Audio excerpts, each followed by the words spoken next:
In this Circuits of the Past video, you'll see the top 10 longest Formula 1 circuits that Hermann has visited to date.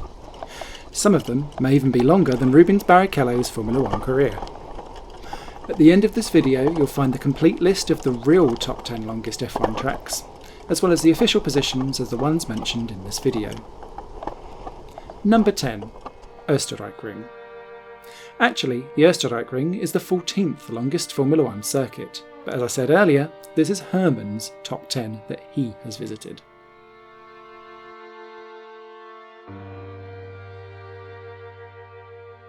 The old Österreichring was one of the finest permanent circuits of its time. With its fast corners and huge elevation changes, it was often compared with Spa-Francorchamps. It opened in 1969 and was an alternative for a bumpy circuit on an airfield near Zeltwig, Austria. The Österreichring is located near the village of Spielberg, not too far from Zeltwig itself. The 3.7-mile circuit hosted the Austrian Grand Prix from 1970 to 1987. As usual, beautiful circuits are also dangerous. When in 1975 Mark Donoghue died, the fast first corner was changed for the 1976 Grand Prix. A year later, it was changed into a chicane. However, after the 1987 Austrian Grand Prix, the Österreichring was removed from the F1 calendar. In 1996, a new version of the track opened under the name A1 Ring, but the natural flow of the circuit was destroyed with this new layout. It was a stop-and-go track now. Today we know the circuit as the Red Bull Ring after it was bought by Red Bull owner Dietrich Mateschitz. However, a part of the old Österreichring is still there. There's even plans to reconnect this part, but it will be a tough battle to get permission to reuse the old Western Loop because of the noise complaints from local residents. So for now, this section is left abandoned.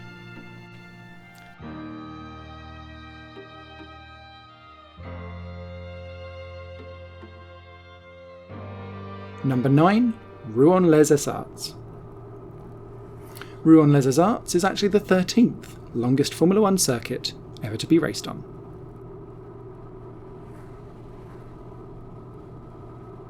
The Rouen-les-Essarts circuit was a street circuit with a permanent pit building and grandstands in the northern France region of Normandy. The shape and the layout of the circuit was actually quite similar to that of Spa-Francorchamps. The original version of the circuit was 3.169 miles long and started with a breathtaking descent. The official name of this section was Six Ferraris, but some drivers gave it the nickname Chicken's Lift. The brave drivers would take the whole section flat out, while the chickens would lift the throttle. During the years, the layout would change, first because of construction of a new highway, later because of safety reasons. In 1973, the Six Ferraris became an improvised chicane. A year later, it was a permanent chicane to lower the speed for Chicken's Lift. In the last version of improvements, a permanent section was then also placed.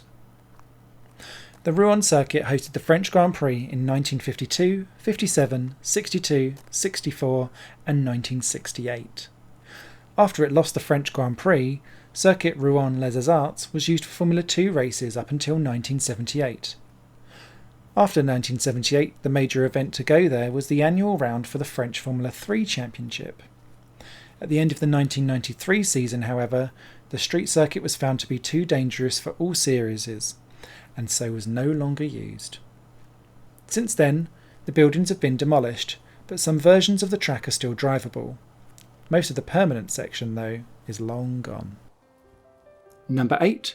Old Hockenheim. Old Hockenheim is the 12th longest Formula 1 circuit that they've raced on to date. Right after this, I'll tell you the real numbers through from 11 to 8.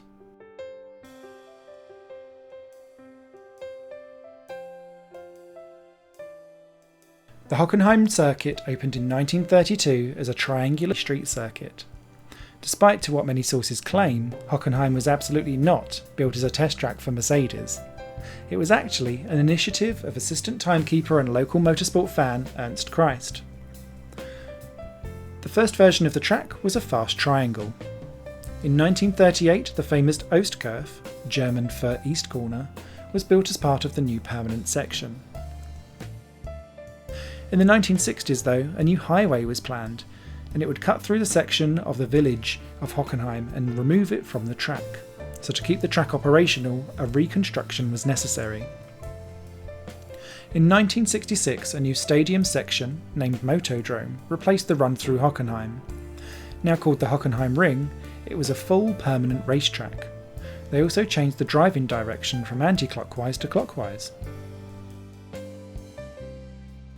It was a sad day, however, on April 7, 1968, when two-time Formula 1 world champion Jim Clark lost his life during a Formula 2 race there at Hockenheim. After this tragedy, chicanes were built into the fast sections through the woods. One of those chicanes would end up being close to the site of the accident, and in 1994 it was named after Jim Clark. Because of safety issues of the old Nürburgring, the Formula 1 German Grand Prix moved to Hockenheim for the first time in 1970.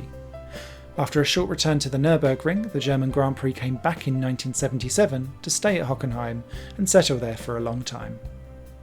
With the popularity of Michael Schumacher and the opening of the Lausitz Ring, circuit bosses feared the loss of the Grand Prix, so a plan was made to modernise the track. Nope. It wasn't Ecclestone or the FIA who required the reconstruction of Hockenheim. The initiative came from the owners themselves.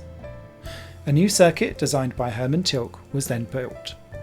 To compensate for the fallen trees, the old track was demolished to plant new ones, and the track opened again in 2002. But the reconstruction was a financial disaster which brought Hockenheim to the brink of bankruptcy. Thanks to government intervention, the track could be saved from downfall, but with the taxpayers' money, of course. Today, many fans still miss the old circuit with its typical blast through the old woods. The reconstruction was not only a financial disaster, but also one of the most controversial reconstructions of a racetrack in history. As I promised earlier, I'll give you the real numbers through from 11 to 8. Grab your own drum rolls, please. At number 11, we have Bremgarten in Switzerland, with 4.5 miles in length. Number 10 is Ain Diab in Morocco, with 4.7 miles. Number 9 is the Old Interlagos circuit in Brazil, with a length of 4.9 miles. And the real number 8 of longest Formula 1 tracks is actually number 7 in Hermann's top 10, and that is number 7, Clermont-Ferrand. As I said earlier, Clermont-Ferrand is actually number 8 in the top 10 longest Formula 1 circuits. That means that there's only one circuit missing in Hermann's top 8. I'll let you know which circuit that is when we get there.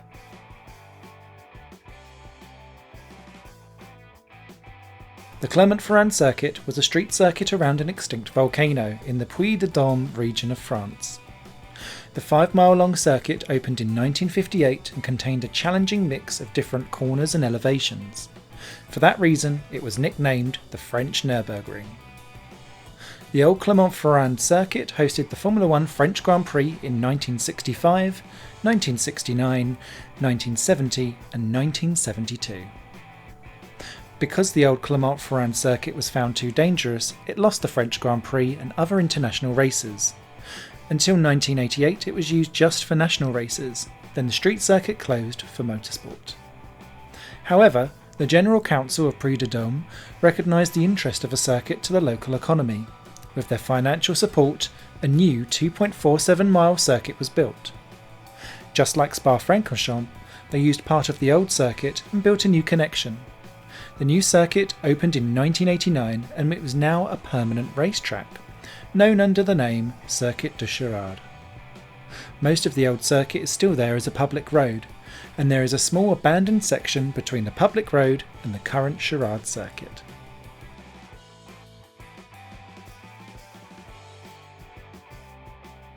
Number 6. AVUS. Actually, the AVUS is number 7 in the real top 10 longest Formula 1 circuits.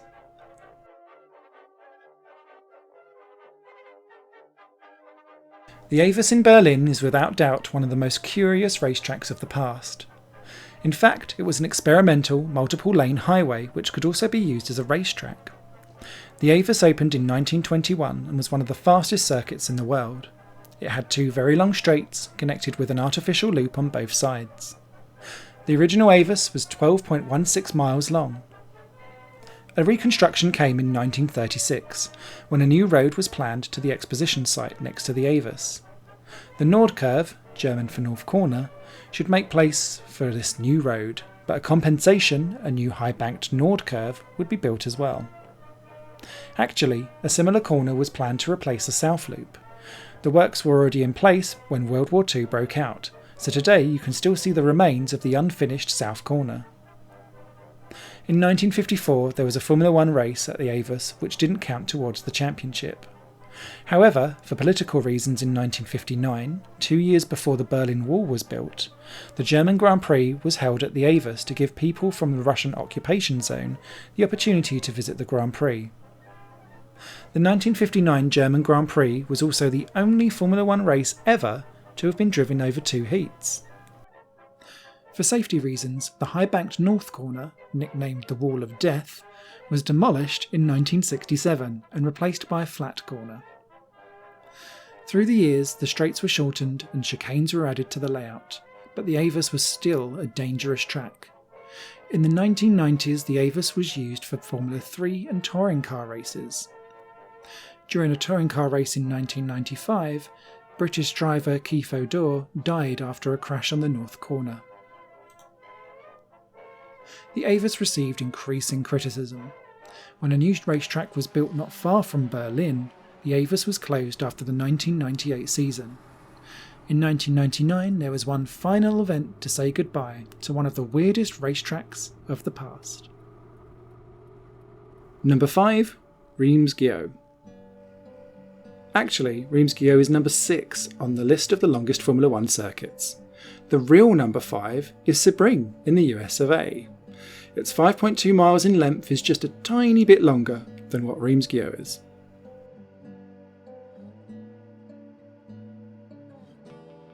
The Reims-Gueux circuit was operational from between the years of 1926 and 1972. It was most famous for holding the French Grand Prix, which it held 12 times between the years of 1950 and 1966. But alongside Formula 1 races, it also hosted the annual 12 Hours of Reims. Originally, the Reims-Gueux circuit ran through the village of Gueux. In 1952, however, a new connection was built to shortcut the passage through Gueux. A year later, this section was extended, which made the Reims-Gueux circuit one of the fastest circuits on the Formula 1 calendar. After the 1953 Grand Prix, they also increased the radius of the Moisson corner and the Fillois corner to make the circuit even faster. After the last French Grand Prix in 1966, the Reims-Gueux circuit was used just for national races and the 12 Hours of Gueux. But the track soon became outdated, and it was closed in June 1972. The day after the last race, they started to demolish the pits. However, shortly after the start of the demolition, a new mayor ordered it to be stopped immediately, but sadly the first pit boxes had already been demolished. After many years of being abandoned, new plans were made to demolish the rest of the buildings and build new houses on the site instead. Fortunately, the foundation Les Amis du Circuit de Gueux was founded to save the remains of the old Reims-Gueux circuit. They got permission to restore the buildings and guarantee that nothing else would be demolished again. Every time Hermann visits the Reims-Gueux circuit, he can see the improvement in the restoration. The foundation does a good job in preserving this piece of motorsport history. Number 4. Old Monza. Actually, the position of this list of longest Formula 1 circuits of Old Monza is also number 4. That means from here on out, Hermann has been to all 4 of the top 10 longest Formula 1 circuits. He gets about, doesn't he?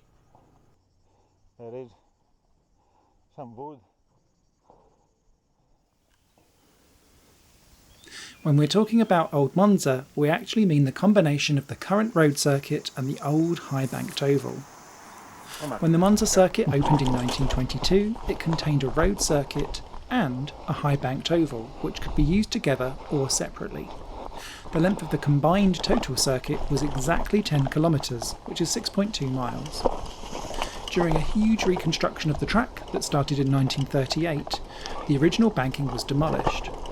They also built a test track here known as the Pirelli track, and a huge new grandstand with a restaurant. If the restaurant wasn't called Pasta Pits, I'll be a bit sad. However, in the 1950s, Monza wanted to return to its original concept of a combination of a road circuit and a high-banked oval again. So in 1955, the new Monza layout opened with a new oval, almost exactly on the same site as the original. To give the circuit the exact length of 10 kilometres again, they introduced the now famous Parabolica corner. One of the most peculiar aspects of the combined circuit was that drivers passed through the start and finish straight twice per lap. First, on the right-hand side to enter the oval, and when they exited the oval, they were then on the left-hand side of the same straight again, where they'd then start the lap of the road circuit. That must make lap counting extremely challenging. However, the combination of the road circuit and the steep oval was only used 3 times for the Formula One Italian Grand Prix, and it also became very famous because it was used in the 1966 Formula One movie titled Grand Prix. After Formula One abandoned the banking after the 1961 Italian Grand Prix, it was also found to be too dangerous for other series too. It was used for the last time in 1969 during the 1,000 kilometre of Monza. Since then, the old oval was left abandoned. Today, the old Monza oval is used once a year by the Monza Rally, but they only use the lower part of the banking. The rest of the year it's a memory from the past which can be explored legally by foot or bicycle. However, if you explore it by bicycle, just be careful. Ho detto. You should send that into You've Been Framed.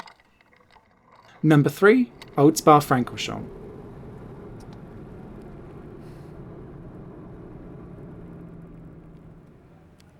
The first time the old Spa-Francorchamps circuit was in use was in 1922. The 8.7 mile long circuit through the Belgian Ardennes was very fast, and that's exactly what the circuit bosses intended. In 1939, the section with l'Ancienne Douane hairpin was cut off by a new artificial corner to make the circuit even faster. Because the new corner was very steep, they called it Le Radillon. Today, most people incorrectly call this a rouge.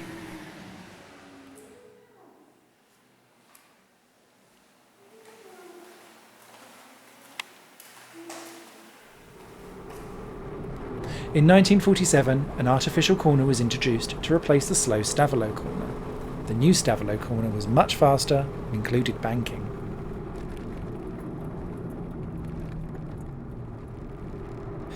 But the one most feared corner at Old Spa-Francorchamps was the Master Kink, an almost flat-out combination of 2 kinks at the end of the long Master Straight.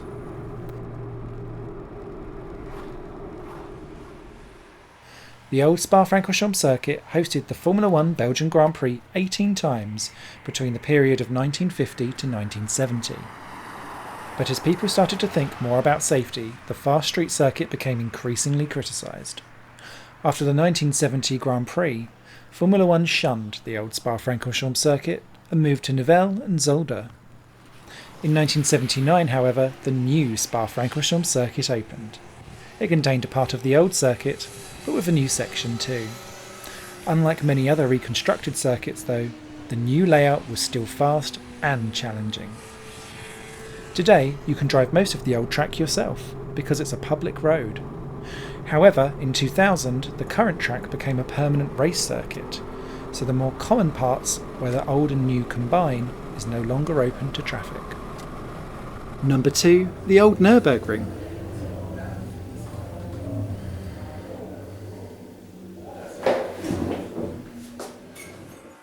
Many people would think the old Nürburgring was the longest Formula One circuit ever, but there was one circuit even longer. When the Nürburgring opened in 1927, the complex included the famous 14.17 mile long northern loop, a 1.4 mile start-finish loop, and then also a 4.8 mile southern loop. For Formula One races, they used the Northern Loop in combination with the Start and Finish Loop. This had a combined length of 14.173 miles. From 1951 through to 1976, the German Grand Prix was held 22 times at the Nürburgring. But after the 1976 race and the terrible accident of Niki Lauda, the old Nürburgring was found too dangerous and the German Grand Prix moved to Hockenheim. In 1984, a modern Grand Prix circuit opened on the site of the old start-finish loop and a part of the southern loop. The northern loop, though, is still operational and is used for tourist rides and touring car races. Actually, Hermann would like to show you some onboard footage of the northern loop, but the press officer of the Nürburgring did not want to cooperate. They did not want to give Hermann track time or permission to film during the tourist ride, and so Hermann asked if they had some onboard footage to use instead. That's when they stopped responding at all. So if the Nürburgring is number one at anything, it's sadly unsympathetic media policies. Number 1. Pescara.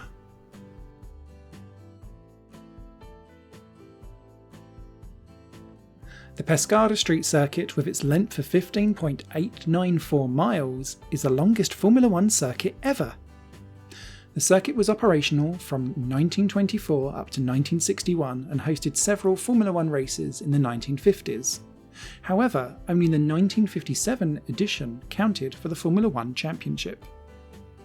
Because the annual Italian Grand Prix was held at Monza, they named this F1 race the Pescara Grand Prix.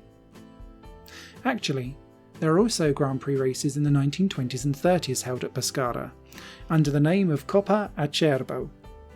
Giacomo Acerbo, a prominent fascist politician, commissioned the race in memory of his brother Tito Acerbo, a war hero from the First World War. However, because of this connection with the fascist era, the race was renamed after World War II to the Pescara Grand Prix. In 1934, a kind of detour was created to slow down the cars before they entered the start-finish straight. This was actually the first ever artificial chicane used on a race circuit ever. So that was Hermann's top 10 longest Formula 1 circuits, and here you see the complete list of the 14 longest F1 circuits ever.